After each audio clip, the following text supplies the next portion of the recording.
harvest moon we're having. Oh yes, I'm following it on Facebook. Oh, we're not allowed any screens in our house as it may make my son go a little apeshit. Oh, but we do have a presence on Facebook. A friend of my partner rings my partner every evening and tells us what people have been saying, and we tell him a suitable response. Oh, that looks like a nice meal. That looks scrummy. Sunsets at Long Beach are yummy. A kitten inside a gumboot. Whatever next? Good friend.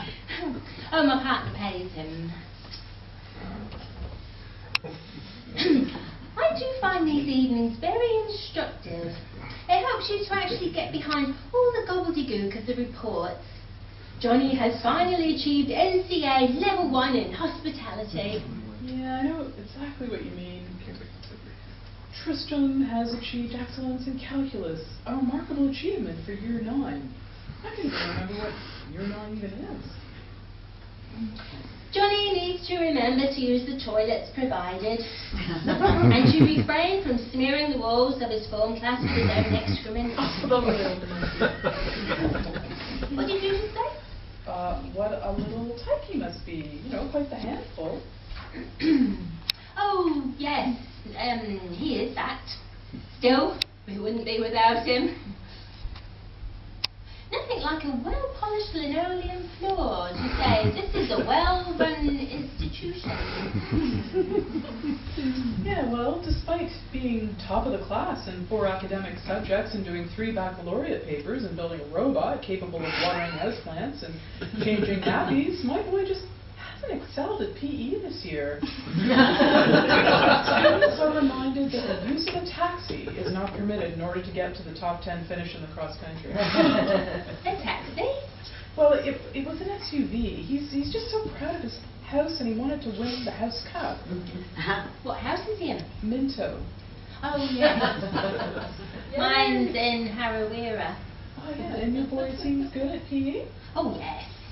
He has the strength of 10 men and is extraordinarily agile on the gym equipment. Oh, he's good on the monkey bars. I beg your pardon? He's put together a good gym routine. He's very quick and strong. I wouldn't say it's a routine, and he doesn't know his own strength. He returned a medicine ball to the PE teacher with such force it cracked a cheekbone and knocked him out. The caretaker was alerted by the cheers of the children. Yes, he is a little monkey. Well, they all are at that age. No, he is a little monkey. We fought long and hard to get him into the secondary schooling system as a non-human hominid. And citing the 1999 Animal Welfare Act, the Board of Trustees capitulated. It was in the local press. Don't you read the Star? Oh, I occasionally catch a glimpse of it among the lowercase droppings. We adopted him from the Democratic Republic of Congo. Turns out that he's a chimpanzee with alopecia. That's why he's got a tail. I think buying his uniform is difficult. I've added a Velcro flap to all of his shorts and pants. Not that he always wears them, the little tyke. He can be a little bit of a handful. We bought him a nice Justin Bieber wig. Really? And has Johnny been seen leaving any brothels lately? Well, yes. He'd clambered up to the wall of Hilary Calvert's knocking shop near Queen's Garden, but he was looking for cigarettes. Oh, so he wasn't looking for, what does Tristram call it, poontang? No, he's not in the Poontang clan. But he can tell you when you're in season. Which is why I carry a taser. It does make us laugh. Sure he does. Dean Barker was giving a speech at junior prize giving. Johnny began splashing him with handfuls of urine and feces. Well, mind you, you would have been doing what many of us were contemplating. The groundskeeper was up on the stage and gave me the signal. I nodded, so he shot Johnny with a tranquilizer gun we'd donated to the school. How was Dean Parker with that? Oh, he just ploughed on with his speech and a stop-start nana. The deputy head got most of Johnny splashing out with some wet wipes from her purse.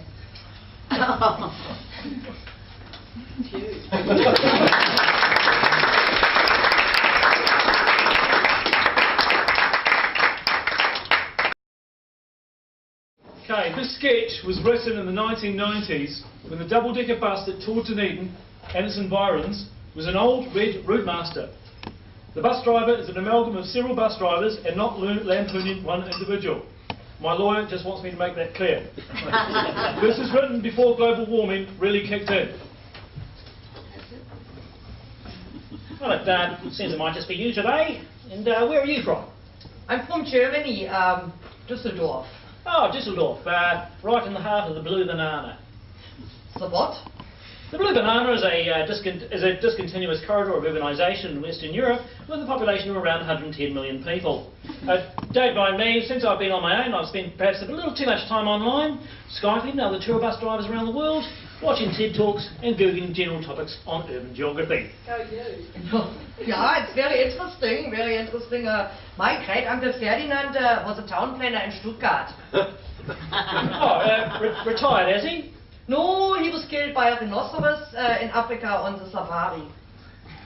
I'm very sorry to hear that. Oh, please. It was a long time ago, 1986. He was 92. My name is Hannah. Oh, Hannah, nice to meet you, Hannah. My name is Barry. Well, I suppose we'd best head off on a little urban safari of old Dunedin town. I'll just be doing a normal patter, but I will endeavour to intersperse it with some personal asides. Sounds good. Right, welcome aboard the City Sights double-decker bus tour. We tour Dunedin City. We don't let a little grey, cold, overcast weather to dampen our spirits, even in the height of summer. My name is Barry and I'll be your driver and guide on this afternoon's tour of our fair city. Dunedin, the Edinburgh of the South. Dunedin, of course, was the old name for Edinburgh, and roughly translates as the Eden on the hill. An earthly paradise with a temperamental landlord. Dunedin was established as a Scottish settlement a mere 155 years ago. By Harvey Scots, 165 years ago. Sorry, my routine's 10 years old. Dunedin people are fiercely proud of their Scottish heritage, which is found in abundance throughout the city. Every year, several dozen people willingly eat haggis or pretend to. There's almost a page of McDonald's in the phone book, and we use the word we to designate something of a small size, such as in the phrase, you wee beauty. My wife Nolene was a wee beauty. I thought so. So too did the meter reader. The first settlers arrived on the boats the John Wycliffe, the Philip Lang and the ironclad Thunderchild. Each boat carried 500 passengers who were stacked on shelves. There is a plaque in the exchange area that marks the exact spot where they disembarked. As this spot is some way inland, this would suggest that their boats were in fact amphibious landing craft. The arrival of these settlers is celebrated on Otago Anniversary Day in typical Kiwi fashion, with many of the shops remaining closed. Which ones is anyone's guess. Early photographs of these pioneers can be seen in Toitu, the Otago Early Settlers Museum, and from their dour expressions we can infer that personal happiness was not high on their list of priorities. And pleasure and release of the multiple orgasm was something they hadn't yet stumbled across. Something that me and Nolene never failed to accomplish, having read Dr. Alex Comfort's The Joy of Sex. Though the way we incorporated our orange enamelled fondue set is not something that would ever have crossed the intrepid doctor's mind. Rightio, we commence our tour of our illustrious metropolis in the town centre, which is known as the Octagon. An octagon, of course, is an 8-sided polygon, much like a square with the corners cut off. Renovated in recent years with installation of tiles and canopies, the Octagon was dug into trenches during World War II in case the Axis powers, including Germany and Japan, decided to invade and butcher everybody. But that's all in the past, and you'll be glad to know that Dunedin people, who are naturally warm and friendly, have forgiven those responsible for the horrors and senseless carnage of the Second World War. Yeah, right. Is that a toilet? The square structure we see on our left, forcing out a relentless pulsy sheet of solid water, is not an open-air urinal, it's a fountain. Previous visitors to Dunedin might exclaim, but where's the Star Fountain? The Star Fountain, with its choreographed jets of water, which spurted in time as such well-known classical pieces as the 1812 Overture and Stravinsky's Rites of Spring and Wagner's Ring Cycle. You poor bastards. Yeah, not rinse cycle, but anyway. It was a long time Dunedin icons. I might scratch that bit. Right, the fountain was gifted to the people of Dunedin by the Evening Star newspaper to mark a centenary. Unfortunately for this exquisite example of musical plumbing, familiarity bred contempt, and the fountain was unceremoniously ripped up and relocated to a garage in Littlebourne Road, with a false promise that it would be relocated to some other palazzo. The fountain was the city's main attraction for most of the 1970s. If this bus could travel back in time, I wouldn't take you to Dunedin back in the 1970s because it was basically a bit of a hole, a grubby provincial backwater. We were happy enough though. I had huge lamb chop sideboards, and we listened to Carole King's Tapestry and Fleetwood Mac's seminal album Rumours at the Cribbentarry Mouth, where we'd gone on our honeymoon. We fed each other fondue, and I drank Dominion Bitter in my stubbies. It was a time before we found that loving you was not the right thing to do. Well, that's all part of the weft and weave of the grand tapestry we call life. Ah, yeah, Fleetwood Mac is coming here soon. Oh, yes, I might buy Nolene a ticket and airfare for her birthday. Oh, rekindle is that old magic. Sadly, I can only afford to send her. That is so sad. And so beautiful. Robbie Burns' statue to our right there. Robbie Burns' statue was built in 1968 to commemorate the advent of decimal coinage. The statue was cast from the metal of 2.5 million pennies and 500,000 halfpennies. The pennies were collected by schoolchildren in the Dunedin and surrounding districts, including Waihola to the south and Palmerston to the north. Amongst the contributing schoolchildren was the young girl who would later become my wife, and the mother of my 3 children whom I'm permitted to see every second weekend. Robbie Burns, of course, a frequent visitor to Dunedin, as were his close personal friends Mark Twain and Catherine Mansfield. In fact, the 3 of them would often used to tour a tugger together on steam-powered motorcycles. Or unicycles, whichever's funnier. I know. Yes, now as we can see up Stewart Street, we'll see Moana Pool on our right. Olympic size. I'm not used to your European ways, love. That's fine. That's fine. Right. I'll just, sorry, Hannah, I've just lost my pace, so I'll just go bright. Olympic-sized swimming pool engineering marvel, the pool was built in 1966, in fact, in time for Dunedin's bid to host the 1968 Summer Olympics. That honour, however, went to Mexico City, which actually has a summer. No, just my little joke. The complex includes a hydroslide, a lot of fun, or so I'm told, and of course the children's swimming pool, the water of which is the colour of ice cream soda.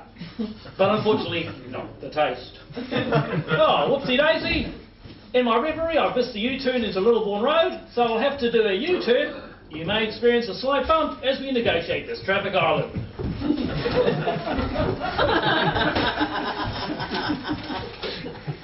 Marigolds there, planted by the staff from the City Works. I don't know about you, but orange is certainly one of my favourite colours. Oh, my little manoeuvre here has, however, has not gone unnoticed by the local friendly boys of the local constabulary. And what a fine job they do. So, as they follow us in hot pursuit, we'll take the chance to test their off-roading capabilities of the Red London double-decker bus built in 1974, leaving the Littlebourne Road now, mind the curve, as we come crashing through the canopy and undergrowth of the town belt. Remnant of an extensive polycarp deciduous rainforest, the town belt contributes a significant portion of the Earth's oxygen. Though pollution and human activity have encroached upon this natural wonder, a recent tie-up of the area by pupils of Arthur Street Primary School yielded 5 clean sacks of used condoms, some dating back to the 1980s.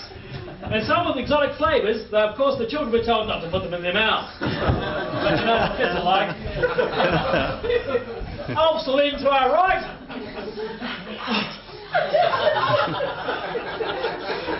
From the outside, many visitors might suspect that in fact it's just a big house, and they'd be correct. However, it's home to the most important collection of Victorian paper table doilies in Australasia, outside of Melbourne. We'll be stopping here while I have a cigarette, please take this opportunity to stretch your legs and get some fresh air. You must be so proud. Funny how she read my thoughts there, because what I was going to say is St Hilda's Collegiate on a corner there, where my two girls are. Oh, actually at lunchtime I might see one. Oh, there's Janine. She's the deputy head girl. Hello, love. Your old dad's a bit skimmed this week. Here's $5. I made you some sandwiches. Your favourite, grated cheese and pineapple. Well, I've cut the corners off. There you go. Do you want some for your friend? No? All right. Well, see you, love. See you next weekend. Oh, you've got team building camp with the juniors. Well, enjoy that. Hello to Samantha. Bye.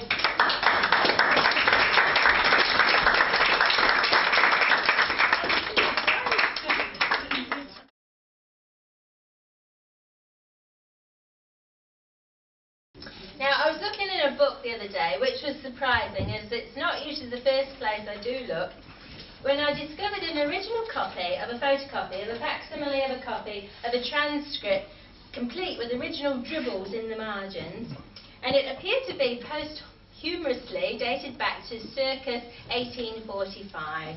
Now, that's the same as about, or not, or which is, what is it, that's, these things happen. Alright, so it appears to me posthumously dated back, I have drunk too much already. Circa 1845, that's the same as about, but much more fun, or not if you're scared of clowns, that's what I meant to say. Anywho, this copy appears to have been written by a Mrs. Wallace Wiggins, the proprietor of a certain cake shop, intriguingly called Shut Your Cake Hole. Now, Shut Your Cake Hole was said to be importantly popular with local poets at that time. Poetical tete-a-tetes, which Mrs. Wiggins couldn't help but overhear and simultaneously note down for future reference, and some spare shillings. This particular candid conversation gives us a rare insight into these fragile, leg-crossed lovers, Elizabeth Barrett and Robert Browning. You might remember them from such romantic poems as How Do I Love Thee? Heap cassia, sandal, buds and stripes.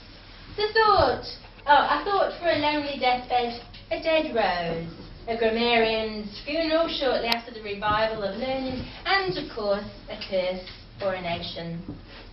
Mrs. Wallace Wiggins wasn't so romantically minded, but she did get her facts right, if not so much her spelling or grammar or just general writing ability. Now, if I could just get some volunteers from the Richard, and we shall endeavour to reenact said such scene for you all here tonight.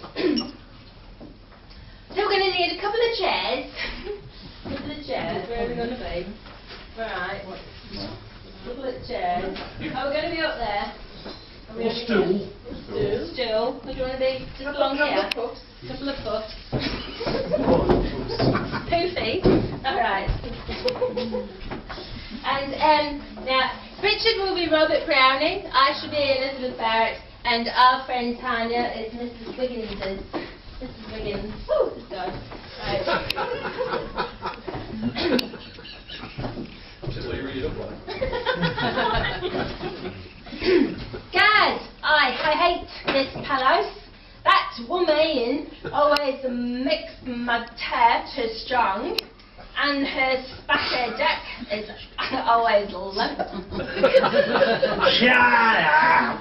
You stupid coo! And sit down! I bleedy want and tail you up. Polly G's.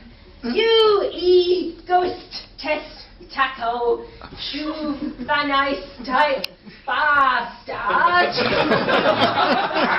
Listen, you grateful filter! If you don't sit down now, I've got to hold my breath until my face goes blue and my rectum collapses!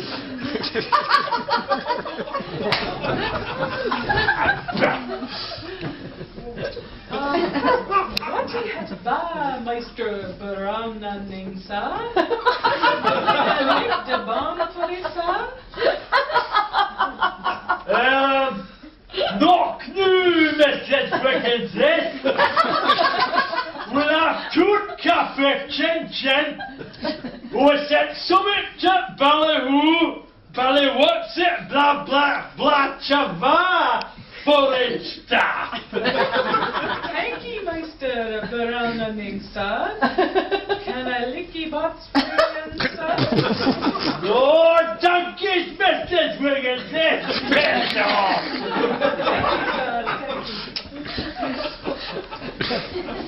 God, yeah, really good.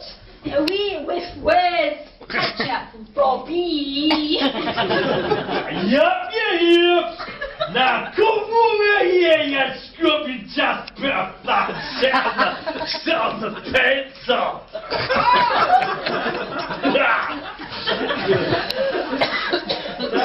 What I like is that Tanya sounded like she came from the Highlands of Papua New Guinea.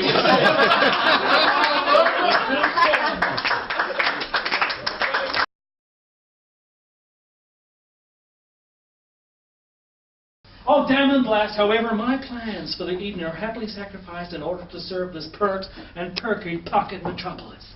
Here are my tickets to the Toto experience. The Toto tribute band. Right, pop quiz. Who, hands up if you've heard of Toto? Yeah. Thank We're all old. Even the dog in the Wizard of Oz? Rightio. Okay, thank you. No, you're right, you're fine. Okay. Born in the 90s, were you?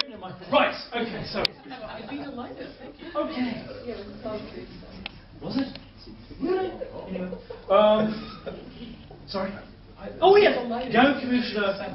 Go, Commissioner. You can bless the rains down in Africa.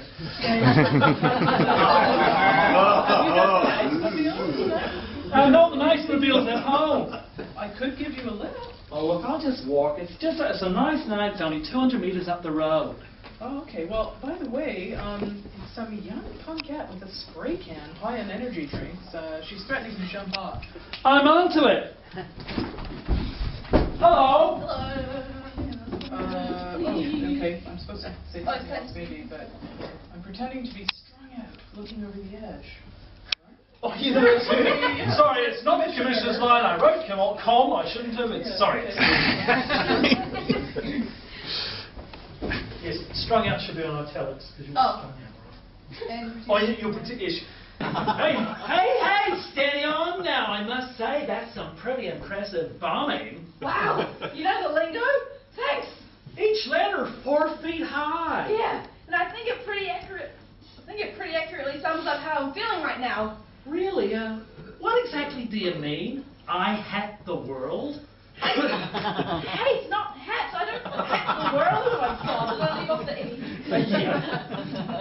I'm so useless. No, of course you're not. At least there's no other mistakes. See? I spelled the word world right, did I? WHIRLED. Yeah, that's world, all right. No one understands me. You know, I think I just might. Adolescence is no picnic. Being 16 isn't always sweet. You know, my adolescence was very prolonged too. In fact, I still think I'm going through it. Oh, it's so funny. No one understands me. I'm completely Googa-Frook. Googafrook, you say? Man, we've all been there. Fucking slang. Oh yeah, Googafrook. Is that the opposite of skunks? Big time. No one loves me. Well, I don't know you. I'm sure you have lovable qualities. Do you have pets? Yes, 2 Doberman. Ralph and Sophie. I bet they love you. Yes, they'd lay down their lives for me. Like, one day I was walking down Portsmouth Drive and was attacked by an alligator and they took it on. And ripped up its arm? Yes.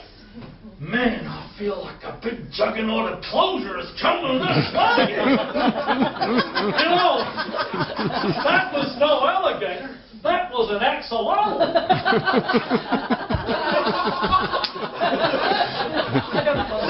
Listen. No, it was an alligator. The ex-law was leaked after me. And the Mexican law profession knew judo. It threw Ralph right into the harbour. So he attacked it and tore its arm. And now in 40 to 50 days' time on the route. Okay. The direction is not but of a speech is on the verge of tears. Let's see how this young drama student captures the feeling of on the verge of tears. God will decide whether she has I can't watch it. Yes? Oh, because she tore off Trevor's arm? Trevor? Oh yeah, his name was on the collar. You know, in 40 to 50 days' time, Trevor's arm will have grown back. He's a young axolotl. He's still working out at the gym. That's fantastic news! You know, suddenly I don't hate the world. I love the world. Oh, thank you, Captain Nice. Say, what's your name? Rosanna? Rosanna! Ah, just like that song by Toto! The commissioner, the felon, and I sing, but they might not know the song. When you go away. Oh, it's hard. Rosanna.